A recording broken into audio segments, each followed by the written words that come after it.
Tyson McGuffin coming off of a big week in Necker. Tell me a little bit about Necker Island real quick. Yeah, I thought once in a lifetime experience. Awesome to meet Richard Branson. Ton of great people down there. Bunch of networking. Beautiful place. Lots of activities. Meals around a long table 3 times a day. On the island all day long. Bunch of pros there and stuff like that. We had workshops going on. We had pro-ams. We had exos. Awesome. So big change late last year. You went from Selkirk to Yola. Tell us about that transition and why. Yeah, so probably one of the scariest changes in my life. Not gonna lie. Been with Selkirk for the last 8 years. They've done a lot for me. I feel like I've done a lot for them. Yeah, we're in the same area. We're neighbors, if you know what I mean. They're in Coeur d'Alene, Idaho. Beautiful place. And yeah, I think I was in a position where I was kind of looking to do things more global, and I personally felt like just with just Selkirk's vision, it wasn't my vision anymore. And even though we had been great partners for the last 8 years, it was time for me to jump ship and just take a different step in the right direction. I was a big fan of Tom and Richard. I was a big fan in just their motto and some of the brand ambassadors or some of the brand athletes that they have. I never thought I would definitely be on the same paddle team with Mr. Ben Johns, if you know what I mean. But if you can't beat him, join him. As simple as that. And but no, I think from like an engineering standpoint, there's a ton of knowledge there. This new tech, this Generation 3 tech, I think is the best tech out there. So just believe in the vision, believe in the engineering. Seems like the production level of their content as well is really upping, and they're trying to enhance everything, right? They're telling better stories about their athletes, and they're just finding cool, creative ways to really build content. Obviously, as you know, I've been a big content guy since 2020, with having a full social media content team, doing YouTube stuff, podcasts, educational videos, now family vlog, having the camps and all the above. And always tried to be true and authentic through my content. So it just seemed like the whole package was there. Nice. Tell us a little bit about this paddle specifically. So this is a new shape. This is the Magnus, and it has it's got a larger face than the Hyperion, or I guess the Perseus. This is the Perseus straight edge at the top. But gives you a little bit more. I gotta say, this is my favorite paddle of the bunch. This is the 14 millimeter we're looking at here. The 16 millimeter is the one that I kind of resonated with. Yeah. Tell us why that shape. Yeah, so I've been using that shape since 2018. Built my first signature paddle with Selkirk in 2018, and then that was the Amped Invicta, white, gold, and black. And then in 2022, built my second signature paddle with Selkirk, which is the Power Air, edgeless, cut out, the whole deal, white, gold, and black as well. And yeah, just always been a fan of the shape. Obviously, coming from tennis, I felt like that shape suited me, gave me more swing speed, allowed me to kind of swing free. I didn't feel like the width made me suffer while I was dinking or hitting drops for any of the soft game. And I think this paddle is suitable for racket sport players, and it's suitable for non-racket sport players. And and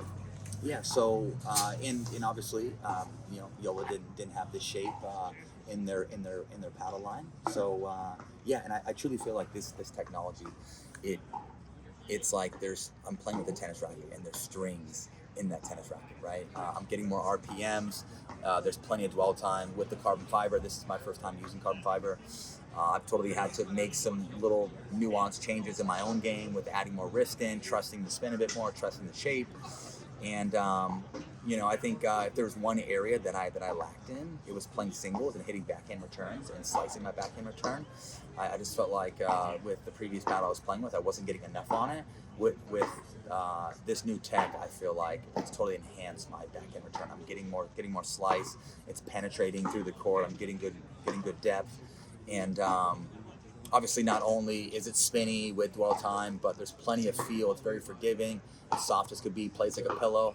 But anytime you need to thump it and you need to get some added pop, it plays like a sword. I agree. You're playing with the 14? So you know what? I was a fan of the 14, and the last couple of weeks I've been dabbling with the 16 as well. And something I've noticed with 16 is that there's even more dwell time, and the power difference with the 16 and 14 is actually pretty similar. I almost think the 16 is more powerful than the 14. Yeah.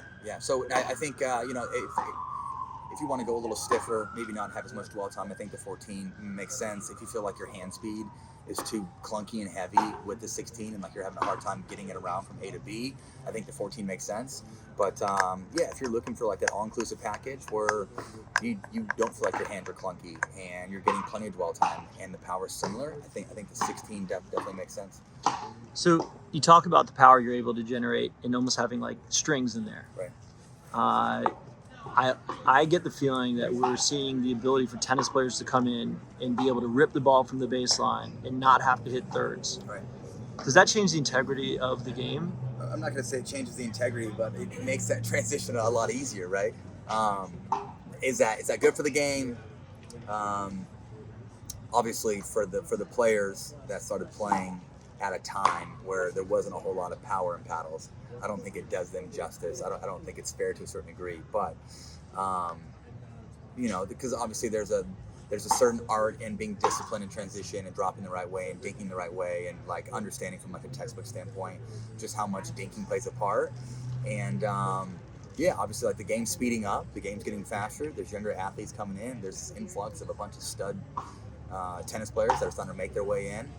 Jack Sock is one of them, playing at a super high level. I think Jack's been playing now for about a year, and he's already like a top 15, top 10 guy. And professionally for a year, but he's been playing pickleball for a long time. I mean, right. I mean, he states that he's been playing like competitively for the last year or so, right? I think there's still plenty of dinking in play. I think from a shot selection standpoint, players are still using drops and dinks and like recognizing if they're on defense, they have to neutralize by hitting a soft one. But just the power game is enhanced, right? They're getting more on the serve, like the serve is more of a weapon. They're getting more on the drive. Now we're starting to see players, wear glasses and things like that. I think there's going to be, there's going to be some players that are getting some big brand endorsements from a glasses company here very soon. Breaking news: Are you signing one of those deals? I haven't talked to anybody, no. And if I was to talk to a glasses company or sunglasses company, it would have to be in the shape that I like. The last thing I would do is to be wearing some dorky glasses. And that's like with stars over the lenses? Yeah, right, totally. But I think, just from like a safety standpoint, when you're 14 feet away and you're speeding it from the kitchen line, and now we're starting to see players like speed up at a percentage or at a pace that's more of a bailout speed. They're almost trying to like body bag their opponent, right? We saw that in the match you played in. We saw plenty of that, right? So I just think, there needs to be like a certain threshold, and I think the sport is in a very unique position right now where paddles are getting more lively, and the ball that we're playing with right now, not gonna lie, I think it enhances power. It definitely suits power, and I think just for TV purposes, for viewership, it may just make it a bit more entertaining when the points are a bit more drawn out and there's more transition from defense to offense or offense to defense, and it's kind of tougher to put the ball away. Where do you see the paddle technology going? Do you see regulation coming in to say, hey, we're gonna tone it down a little bit, we're gonna go backwards, or we're gonna stop here, or we're gonna let it go? Yeah, I think the paddle technology right now, I think we should cap it at that. I think if anything, we should go to a ball that is just a bit more forgiving. It's a little softer. It doesn't have this extreme difference in pace with temperature and stuff like that, if you know what I mean. I think what people want to see, they want to see long, drawn-out points. They don't want to see the sport being turned into like a racquetball, where it's tough to see on TV, or tennis, where it's mainly dominated by the serve, right? So keep pickleball, in a position where we're like at the pro level. They're having 20 to 30 ball rallies, and you're seeing the athleticism and movement, and you're seeing the art and dinking and all the above. We were on Necker Island. I mean, we talked to Steve Bellamy, or you talked with Steve Bellamy, and some of the things that he talked about with the tennis channel was just adding different camera angles, or adding different speakers, and just telling a better story. And that way, just dinking, it looks better, and you can see the art in it. It does it justice. Right? Great. All right, Tyson. Thanks. Appreciate it, man. Appreciate it. Yeah.